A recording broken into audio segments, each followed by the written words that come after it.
Hey guys, what's going on? It's springtime here in Pennsylvania, and today I'm going to be trying to go for some carp here in this local stream that we're looking at here. So today with me fishing, I brought my 3 homemade rod stands, my 3 carp rods, my rod runner, as well as the remainder of my carp gear, my bait, and my net. So we're going to get right on into it here at our first spot along this stream. We're going to get our rod holders planted into the ground firmly. Okay, and there you see my method lead attached to the hair rig with the piece of corn attached. Going to pack that method feeder down with a little bit of that same bait that I was using in previous videos, which is the panko, the jello, and the corn. Again, the method lead I'm using right now is a little bit smaller. As you can see, I don't need to cast very far at all. We're going to go ahead and bury that hook and get our first cast out there. So of course, I brought 3 rods with me, so I'm going to kind of spread them out to the best of my ability. And again, if there's carp in the area, they should be able to smell my bait and they should be attracted into the area. Once I have it casted out, I'll give a few spins on the reel and put it right in the rod holder. Again, another cast. There's a little bit of a down tree across the stream from me. Again, wanted to place a few around there. It's a little bit shaded on that other side of the stream as well. The water levels today are maybe a little bit higher than average, not much, but what I've noticed in fishing this part of this stream is that when the water level is higher, I tend to do a little bit better. And same thing with stained water, I tend to do better than clear water. I don't know if the fish get timid because of being able to see more clearly the gear that's in the water with them. I don't know if they're just more timid in general and tend to feed less. I know that when carp feed in general, they tend to stir up mud and again stain the water, but I don't think that's what's going on here. I think it's mostly related to recent rainfall and change in weather and things like that that stained the water. So now we have my 3 rods in and all of them placed in the rod holder, and now the most exciting part, which is the waiting game. My rule of thumb is 15 to 20 minutes. If I don't get a bite on any of these 3 rods in 15 to 20 minutes, it's time to move on. So it looks like this rod on the left seems like we may be getting some nibbles here. I don't know how closely you can see that rod tip. We'll know a carp hooks up when we see that rod tip go down and stay down. Again, it is possible that they just pull on the bait and do not take it. So if it goes down, again, don't panic, don't pull it up just yet. Wait for that to go down, stay down, and then you're ready to give it a few reels and pull the rod out of the rod holder. And there's a good bite there. And it looks like he spit the bait there. Again, but you can see what I'm saying. That rod tip will go way down when they're on the other side of it. Looks like our first fish of the day, though, did spit our bait. So I wound up fishing this spot for, again, another 5-10 minutes or so. Didn't get any more action on any of the other rods or this one when I repacked it. So we moved on to spot number 2. Again, same stream, just a little bit deeper portion of the stream. I didn't go to this spot right away because, as you can see, it's more difficult to land the fish given how steep the bank is and given that down timber in front of me. This is a spot that I tend to have a lot of luck with, but again, if I can avoid it, I try to, because it is hard to actually land the fish with all this in front of me. We're going to repack our method leads here and get these rods back into the water. Some of these spots that are a little bit tighter quarters, I think most fishermen would try to avoid, but again, I noticed that, again, that's typically where the fish lie, because it's going to be the most underfished portion of the stream. So even if I can't get all 3 of my rods set up here, if I can get 1 or 2, I think it's worth spending 15-20 minutes here and seeing if I can't get any sort of bite. Again, if I don't within 15-20 minutes, it's on further down the stream.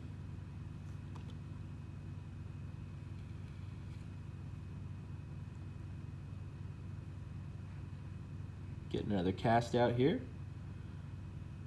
Again, I'm using a 17-pound line that's a combination of nylon and fluorocarbon made by Yozuri.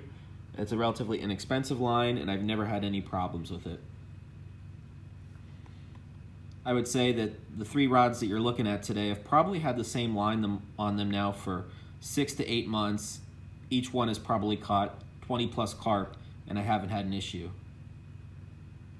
So it looks like we're getting another bite on that left rod.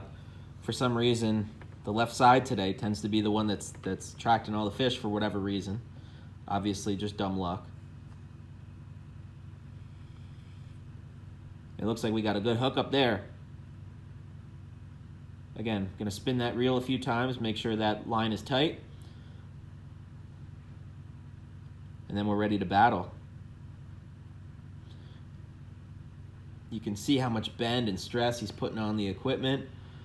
That's how you know you have a good carp on the other side. Occasionally, using this type of bait, you will catch a small channel catfish. Again, they don't necessarily mind eating corn. It's not necessarily their preferred bait, but they'll eat it. I've never had a bluegill or a panfish hook up. That's the point of the hair rig, is to avoid nuisance fish. I actually have had a trout, believe it or not, that was dumb enough to eat the fake corn, even though it's a rather exposed hook. It must have been murky enough that a trout once ate it. But again, as a general rule of thumb, it does a really good job of weeding out any other fish other than a carp. Again, just trying to play it safe here.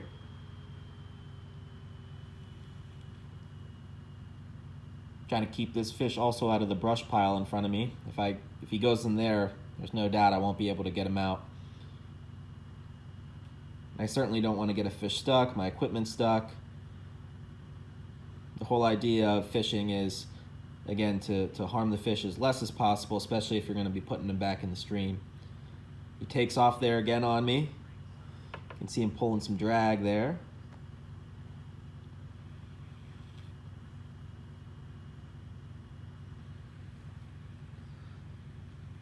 These rods are more than strong enough to handle really any carp that we'll find in Pennsylvania.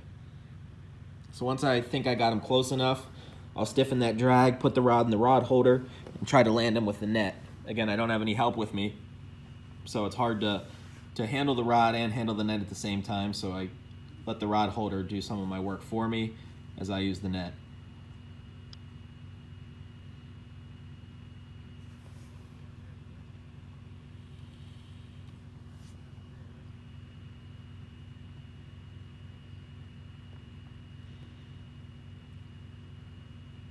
Gonna get a few more cranks, get a little bit tighter on him here. Again, trying to keep him out of that brush pile.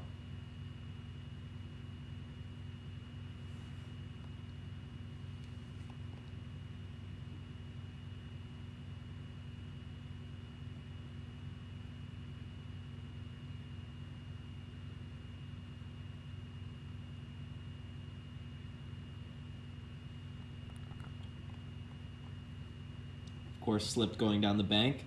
Exactly one of the reasons why, if I can avoid fishing here, I do try to avoid fishing here. It can be very difficult to land a fish. But as with anything in fishing, persistence is key. If you have the willpower, you will find a way.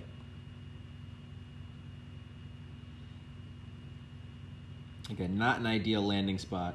I think my rod's over that piece of timber and the net's underneath. Eventually I am able to land this fish,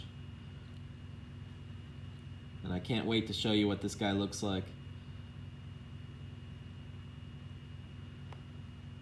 So this was supposed to be a quick day of fishing. Again, wasn't expecting too much, but obviously that tends to be some of the better days for whatever reason.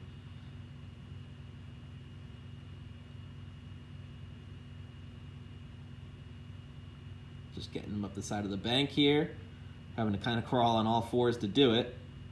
But eventually, again, I get that carp out of the water. Let's take a look at our catch today. So we're getting a weight on this guy.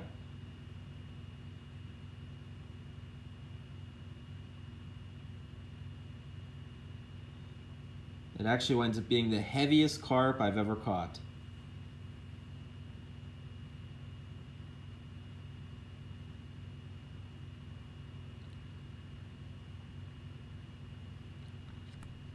There you see it there. Don't know how clear that is, but it's 20 pounds, this guy.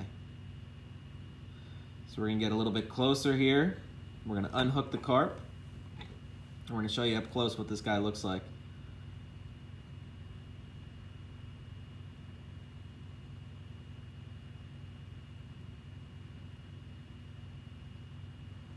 Carp don't necessarily have anything in their mouth that can really hurt you, but for the safety of the fish and also just for ease, I am using pliers to get that hook out of the mouth. Trying to keep him in the net, trying to avoid when he thrashes around. I don't want him to harm himself on any rocks or gravel or anything like that nearby. So when you go to hold a carp, what you want to do is you want to roll them into your forearms. You can't grab them by the gills, you can't grab them by the mouth, especially a big carp. You're going to hurt the fish, you're going to cause it to bleed, you're going to tear the gills out, all not good ideas. So you see me roll them up into my forearms and present them to the camera. And that right there, guys, is a 20-pound mirror carp. What an amazing fish, what an amazing fight. Again, guys, like, comment, and subscribe, and we'll see you next time at 99 Problems, but a fish ain't one. Thanks.